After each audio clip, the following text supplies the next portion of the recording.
उत्तराखंड के घने जंगलों में एक पुराना मंदिर है। स्थानीय लोग उसे मोहिनी का मंदिर कहते हैं। कोई वहां जाने की हिम्मत नहीं करता, खासकर पूर्णिमा की रात को, क्योंकि कहते हैं मोहिनी उस रात लौटती है अपना प्रेम खोजने।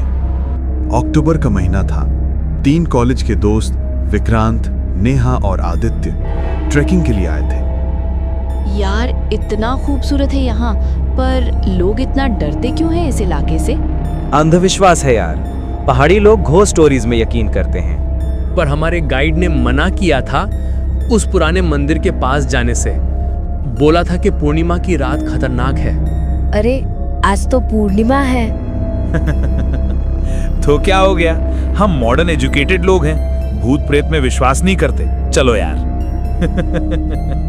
शाम ढल रही थी और तभी उन्हें दिखा वो मंदिर।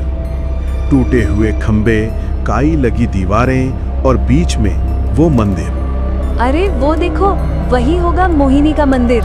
चलो वापस चलते हैं, अंधेरा हो रहा है यार। अरे बस 10 मिनट यार, फोटोज लेंगे, इंस्टाग्राम पर कितना कूल लगेगा। मंदिर के सामने एक पुरानी शिला थी। उस पर लिखा था, यहाँ मोहिनी का शाप है। जो पूर्णिमा की रात यहाँ आता है वो उसके मोहपाश में फंस जाता है।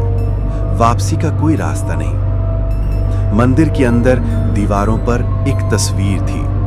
एक खूबसूरत औरत, लंबे काले बाल, लाल साड़ी और आंखों में एक अजीब सी चमक। यही होगी मोहिनी। तभी हवा का एक तेज झोंका आया। मंदिर का दरवाजा जोर से बंद हो गया और फिर एक आवाज, धीमी, मीठी, पर कहीं गहरे से आती हुई। कौन है जो मुझे बुला रहा है? ये क्या था?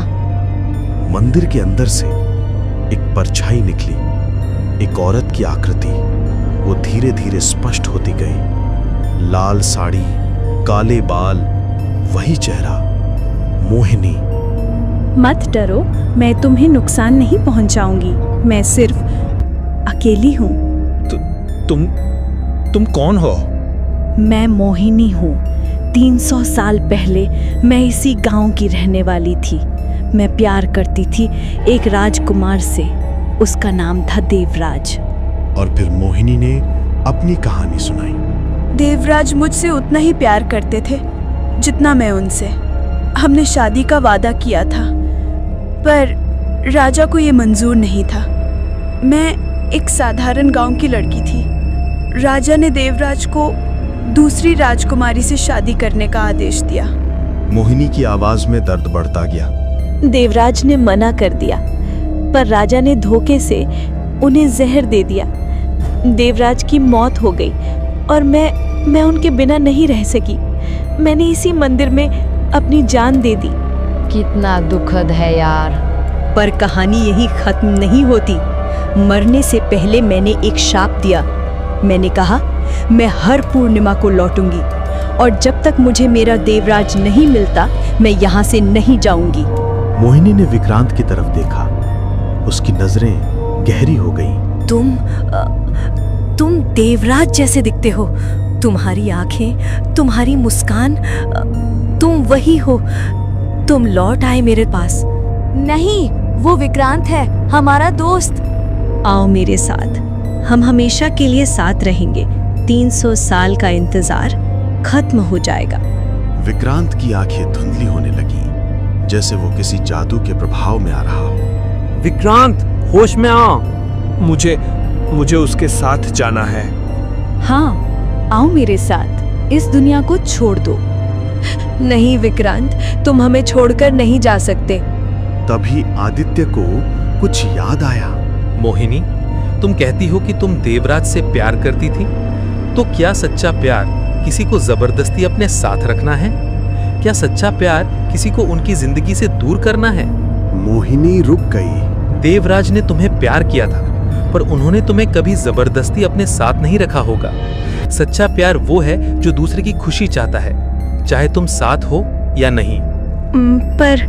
पर मैं इतनी अकेली हूँ। तुम अकेली इसलिए हो क्योंकि तुमने खुद को इस शाप में बांध लिया। देवराज तो 300 साल पहले ही चले गए। शायद देवराज तुम्हारा इंतजार नहीं कर रहे। शायद वो चाहते हैं कि तुम आगे बढ़ो, कि तुम इस दर्द से मुक्त हो जाओ। मोहिनी धीरे धीरे जमीन पर बैठ गई। उसके आंसू गिर रहे थे। पर मैं कैसे जाऊं? मेरा शाप तुमने खुद दिया था, तो तुम ही उसे खत्म कर सकती हो। खुद को माफ कर दो, अपने दर्द को जाने दो। मोहिनी ने विक्रांत को देखा। तुम देवराज नहीं हो, है ना? नहीं, मैं सिर्फ एक स्टूडेंट हूँ। मेरे पास अपनी जिंदगी है, अपने दोस्त हैं। मैं समझ गई। मैं 300 सालों से एक झूठ में जी रही थी। देवराज कभी वापस नहीं आएंगे, और ये ठीक भी है। उसने आसमान की तरफ देखा। चांद की रोशनी उस पर पड़ रही थी। देवराज, अगर तुम कहीं हो तो मुझे माफ कर देना। मैंने तुम्हारी याद में खुद को इतने सालों तक बांधे रखा, पर अब मैं तुम्हें जाने दे रही हूँ, और खुद को भी। मंदिर में एक सफेद रोशनी फैलने लगी। मोहिनी की आकृति धीरे धीरे पारदर्शी होती जा रही थी। शुक्रिया, तुमने मुझे वो सिखाया जो मैं 300 सालों में नहीं सीख पाई। सच्चा प्यार जाने देना सीखता है। और फिर वो गायब हो गई। बस हवा में एक हल्की सी खुशबू रह गई, मोगरे की। मंदिर का दरवाजा अपने आप खुल गया। तीनों बाहर निकले। वो चली गई। हाँ, आखिरकार उसे शांति मिल गई। अगली सुबह जब वे गांव वापस पहुंचे तो बूढ़े लोगों ने एक अजीब बात कही। कल रात पहली बार 300 सालों में मंदिर से कोई आवाज नहीं आई, कोई रोने की आवाज नहीं। शायद मोहिनी को आखिरकार शांति मिल गई। नेहा, विक्रांत और आदित्य ने एक दूसरे को देखा। वे मुस्कुराए। उन्होंने सिर्फ एक भूत को नहीं, बल्कि एक आत्मा को मुक्ति दिलाई थी। और इस प्रक्रिया में उन्होंने जीवन का एक अनमोल सबक सीखा था। सच्चा प्यार वो नहीं जो पकड़ कर रखता है। सच्चा प्यार वो है जो जाने देना सीख लेता है। क्योंकि कुछ रिश्ते याद में ही खूबसूरत रहते हैं, कैद में नहीं। आज भी वो मंदिर खड़ा है, पर अब वहां कोई डर नहीं है। लोग वहां जाते हैं, मोहिनी के लिए मोगरे के फूल चढ़ाते हैं और कहते हैं कि अगर तुम चुपचाप बैठो तो हवा में एक मीठी सी आवाज सुनाई देती है। धन्यवाद, मैं आखिरकार मुक्त हूँ। मोहिनी को शांति मिल गई और उसके साथ 300 सालों का दर्द भी।